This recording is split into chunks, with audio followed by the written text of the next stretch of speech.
आपके लिए बहुत ज्यादा इंडियन पॉलिटी के पॉइंट ऑफ व्यू से बहुत महत्वपूर्ण सवाल है। मैं आपको जो बिल पढ़ा रहा हूं ये संविधान संशोधन बिल है।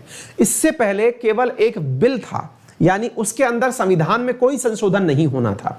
हाल ही में चर्चा में है संसद के अंदर आया हुआ 127वां संशोधन बिल। अगर यह बिल कामयाब हो गया तो भारतीय संविधान में 105वां संविधान संशोधन हो जाएगा। भारत में अभी तक जनवरी 2020 तक 104 संविधान संशोधन हो रखे थे, 105वां संविधान संशोधन हो जाएगा यदि यह बिल पास हो गया तो अब आप जानना चाहेंगे कि यह बिल क्या है, किस प्रकार से यह बिल इंडियन पॉलिटी के लिए अत्यंत महत्वपूर्ण है। आइए मैं आपको बताता हूं, कुछ याद करिए तब जाकर के हम आपको यह बात समझा पाएंगे।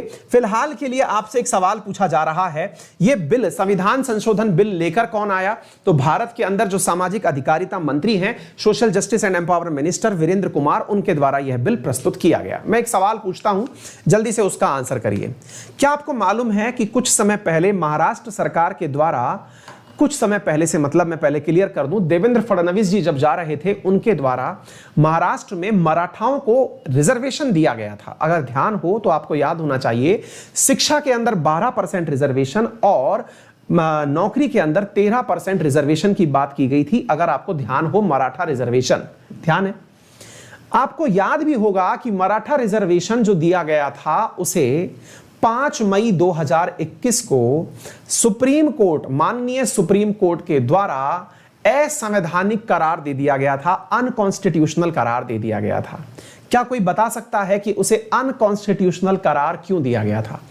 5 जजेस की बेंच ने क्यों महाराष्ट्र में हो रहे मराठा रिजर्वेशन को असंवैधानिक करार दिया था? अगर किसी भी बालक को पता हो तो जल्दी से कमेंट बॉक्स में बताइए, क्योंकि आज का विषय उसी से जुड़ा हुआ है। बहुत ही अच्छे से समझ में आ जाएगा यदि आपको वो मुद्दा पता होगा। जल्दी से कमेंट बॉक्स में बताइए। बिल्कुल हाँ, विद्यार्थियों को गायकवाड़ समिति भी याद है, मराठा रिजर्वेशन भी पता है।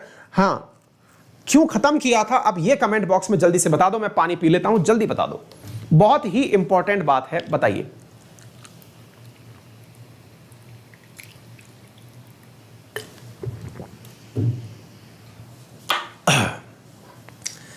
इंदिरा साहनी 50% से ज्यादा, 342 की धारा 2 के कारण, बहुत बढ़िया।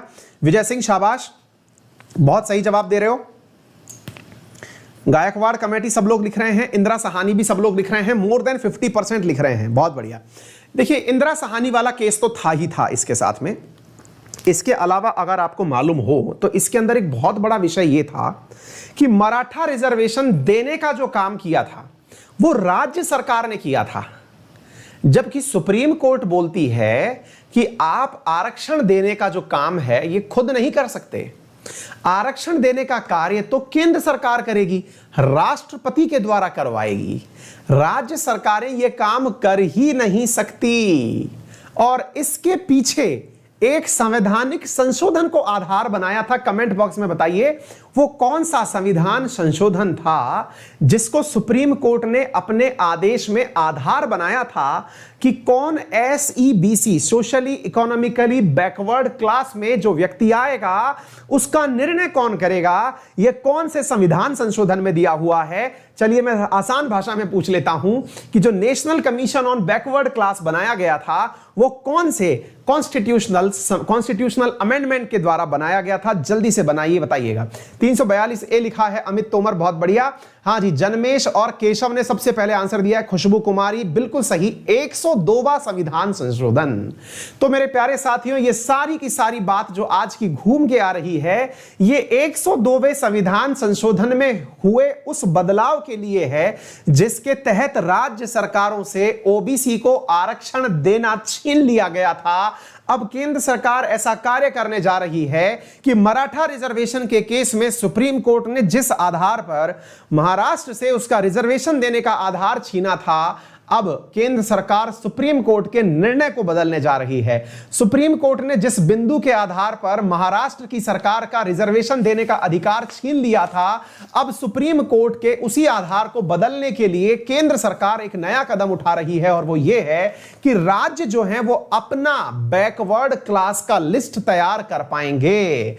अब 102वें संविधान संशोधन के तहत जो 342A जोड़ा गया था, जिसके तहत एनसीबीसी बनाई गई थी, अब यह कार्य राज्य सरकार कर पाएंगी, इसलिए यह बिल लाया गया। मजेदार बात पता है आपको, पूरे संसद को चलने नहीं दे रहा है विपक्ष। क्यों नहीं चलने दे रहा है? कभी कहता है कि पेगासस मामले पर सुनवाई की जाए, मतलब पूरे समय विरोध करना है कि भाई हम नहीं बैठेंगे। लेकिन जैसे ही यह मसला आया, विपक्ष की सारी 15 की 15 पार्टियां एक साथ आ गई और उन सब ने मिलकर के यह कहा कि हम इस बिल को पास कराने के लिए सरकार के समर्थन में साथ साथ खड़े हैं। और ऐसा करना जो है साथियों, सरकार के समर्थन में विपक्ष का उतरना यह समझाता है कि यह कितना ज्यादा महत्वपूर्ण है हर पॉलिटिकल पार्टी के लिए, क्योंकि इसमें जुड़ा है आरक्षण, आरक्षण जुड़ा है पूरी तरह से वोट से, और वोट होने वाले हैं, इलेक्शन होने वाले हैं। भारत में एनी टाइम इलेक्शन रहते ही हैं।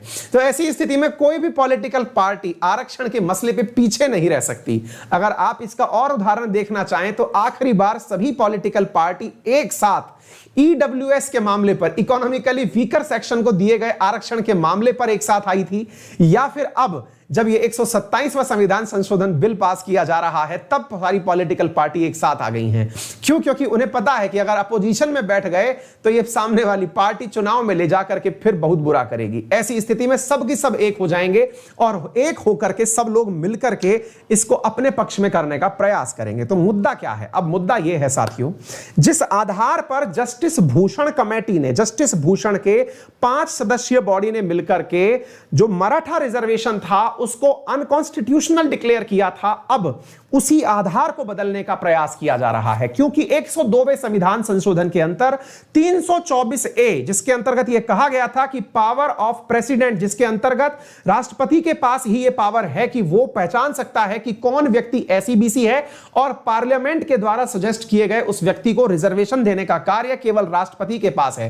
338B, जिसके तहत NCBC, national commission on backward class, को संवैधानिक आधार दिया गया था। और साथियों इसी के साथ साथ में 366, जिसके तहत यह बताया गया था कि एसईबीसी होते क्या हैं। तो 3 आर्टिकल 102वें संविधान संशोधन से जुड़े हुए थे। एक था 342A, जिसमें पावर ऑफ प्रेसिडेंट बताया गया था। दूसरा था 338B, जिसमें कि national commission on backward class बताया गया था। तीसरा था 366, जिसमें बताया गया था कि मतलब एनसीबीसी होगा कौन, यानी कि कौन सोशली इकोनॉमिकली बैकवर्ड क्लास में आएगा। तो असल में इस बात को लेकर संविधान संशोधन होने जा रहा है। अगर ऐसा हुआ तो अब सभी राज्य अपने पास में, यानी राज्य सरकारें जो हैं, उन्हें इस अमेंडमेंट के माध्यम से राज्य सरकारें किसे ओबीसी में डालना चाहती हैं इसका निर्णय कर पाएंगी। तो यह कोई छोटी मोटी बात तो नहीं है ना मेरे प्यारे साथियों। बहुत बड़ी बात है कि राज्य सरकारों को खुद से आधार दिया जा रहा है कि वो डिसाइड कर लें कि कौन ओबीसी है। केंद्र सरकार डिसाइड नहीं करेगी, क्योंकि 5 मई 2021 को इसी बात को मानते हुए सुप्रीम कोर्ट ने महाराष्ट्र के मराठा रिजर्वेशन को रद्द कर दिया था, यह कहते हुए क्योंकि राज्य ने किस आधार पर ओबीसी का रिजर्वेशन दे दिया, कैसे राज्य ने यह निर्धारित कर लिया कि ये ओबीसी हैं, यह काम तो प्रेसिडेंट का है। तो अब हम प्रेसिडेंट से यह काम लेकर राज्यों को देने जा रहे हैं। अब आप पूछेंगे सर इतनी उदार केंद्र सरकार कैसे हो गई?